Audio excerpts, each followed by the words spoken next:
medieval existía unha serie de cidades coñecidas co nome de civitas que estaban amuralladas e onde se atopaban as catedrais, como por exemplo Lugo, Ourense, Tui, Mondoñedo, tamén Santiago de Compostela, evidentemente. A máis distas, existían unha serie de importantes vilas costeiras dedicadas principalmente ao comercio e a pesca. Vilas como A Guarda, Baiona, Vigo, Pontevedra, Coruña, Ferrol, Betanzo, Ribadeo, Viveiro...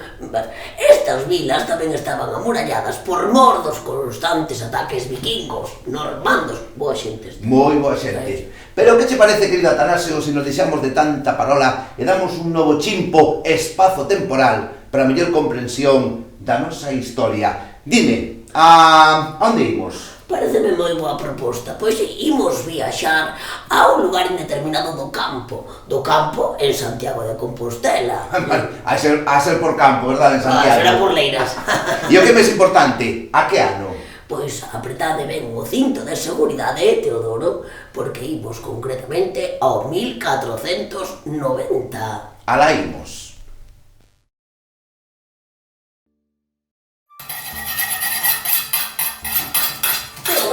Deixa de teclear nese piano, vai espirindo que temos que ir a apañar a erva seca ou veña.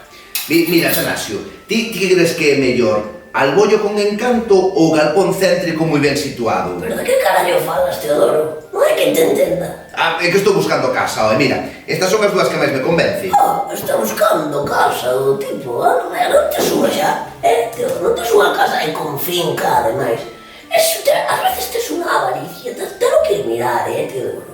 Non chega pa tú, non che gusta. Sí, home, sí, a mí me encanta a miña casa, pero... Que queres que che diga? Que... xa estou farto. Estás farto? Estás farto de que, Teodoro? Pois que quero buscar novas aventuras, non sei, teño novas expectativas. Estou valorando irme a unha vila. A unha vila? Sí. E a cal, Teodoro, a ver a cal. Pois vin que a túa Melide está medrando moito. E tamén Porto Marín. Vai estar medrando. Claro que medran, é porque pasa moita xente grazas ao Camiño de Santiago. Pois aí vou eu. Porque se pasa moita xente, esa xente vai necesitar darlle servizos. É agora o momento de ir para unha vila. Agora é o momento de ir para unha vila, pero se ti é o único que sabes facer, Teodoro, prácticamente darlle o fouciño pouco máis, Teodoro. Pois precisamente, pois para eso vou, para facer fouciños. Alguén terá que facer ferramentas para a xente traballadora, non? Martelos, fouciños, que sei eu. Así que agora queres facerte artesán. Pois mira, podías montar unha grande superficie para vender ferramentas. Poderlle chamar, o que sei, Mago Merlín. Que che parece? Bueno, pode ser. Bueno, non sei, Teodoro. Tamén podes ir para a costa. Pois se vas facer todas esas ferramentas, podías abrir unha grande superficie para vendelas. Podías poñer de nome, por exemplo, Mago Merlín. Bueno, xa veremos. Eu de momento que quero é ir a vila e deixar o campo. Pois a ver, tamén podes ir para a costa, Teodoro. Ponlle aí no trebello ese. Alpendre con vistas ao mar. Moi ben pensado. Con todo, mentres tanto, están os comerciantes, que hai moitos, sobre todo nas zonas de Porto. Teodoro, ti tes un conto, de verdade, con tal de non ir traballar a terra. Non é iso, pero ti non estás farto, Atanasio, de traballar todos os días, de sol a sol, para que logo quede con case todo o arcebispo? Xa, Teodoro, claro que sí. Pero tampouco tes por que marchar de Santiago, Teodoro. Por que tes que marchar de aquí? Ademais, non cho comentei, escoitei antes na taberna, resulta que Seicas saiu publicado no Códice Calixtino unha nova oferta de emprego público. Unha nova convocatoria para funcionariado. Podía entrar no Pazo de Arcebispo. Efectivamente. Se saca oposición, entraría como funcionario. Sí. Categoría D. Logo, mellor, xefe de servizo. Que si eu, a mellor despois, unha subdirección, unha secretaría xeral... Agardo que me contrates. Verdad.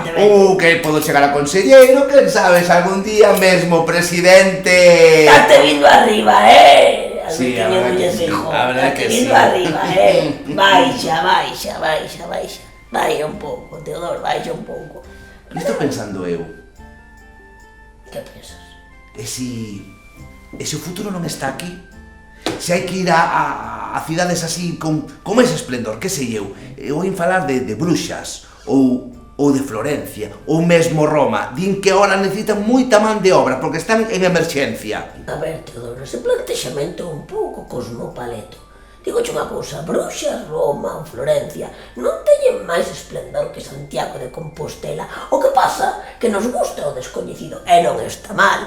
Está ben que teñas esas inquedanzas, que queiras sair a coñecer outros mundos, outras culturas e outros lugares. Pero, Teodoro, iso é por placer, non por obrigación. A mí é que pareceme increíble, non? Estar pensando na posibilidade de ter que ir fora buscar traballo, porque aquí non hai iso nunca veremos, iso é imposible, como emigrar, non, iso non vai pasar nunca, Teodoro, non vai pasar nunca, que a Galicia non vai pasar nunca. Claro, terían que ir moi malas cousas, non? Sí, e iso non vai pasar, Teodoro, somos un reino próspero.